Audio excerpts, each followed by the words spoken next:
Civil હોસ્પિટલનું આ hostel building છે અને આપ જોઈ શકો છો અત્યારે કે આ જે એર ઇન્ડિયાની ફ્લાઇટ જે અહીંયાથી જઈ રહી હતી લંડન માટે ટેક ઓફ થયા બાદ જે આ અહીંયા કેન્ટીન છે એ કેન્ટીન તરફ એનો પાછળનો ભાગ ટકરાયો છે. કઈ રીતે લગભગ 400-500 મીટરની આસપાસ જે ડિસ્ટન્સ છે અહીંયાથી જે છે એ રનવેનો છે અને આ જે ઘટના બની છે ઘટના ખરેખર ચોંકાવનારી છે, કારણ કે આ જે ભાગ છે ને આપ નીચે જોઈ શકો છો કે આખા જે દ્રશ્યો છે દ્રશ્યો પ્લેનના પાર્ટના આપણે અહીંયા જોઈ રહ્યા છીએ અને આખો જે ભાગ છે ભાગ આ બિલ્ડિંગમાં ધસી ગયો છે. હવે અહીંયા કેન્ટીનમાં એ સમયે કોણ લોકો હતા, કઈ રીતે એમને ઈજાઓ પહોંચી છે એનો આંકડો નથી અને આપ જે આ ઝાડ જોઈ રહ્યા છો એના ટુકડા જે છે અહીંયા દેખાઈ રહ્યા છે. આ પ્લેનનો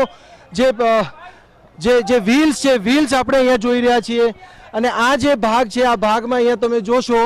તો જ્યારે પ્લેન ટેક ઓફ થયું હશે ત્યારબાદ અહીંયાથી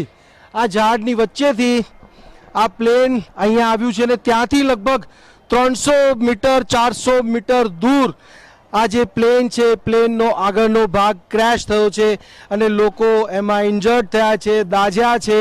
અને જે બિલ્ડિંગમાં લોકો હતા એમને પણ ઈજાઓ પહોંચી છે અને એમને રેસ્ક્યુ પણ કરવામાં આવ્યા છે.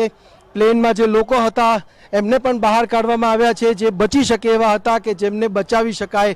એવા હતા એ લોકોને સારવાર આપવા માટે એમ્બ્યુલન્સથી લઈ જવાયા છે અને સાથે સંખ્યાબંધ ડેડ બોડીઝ અહીંયાથી કાઢવામાં આવી છે.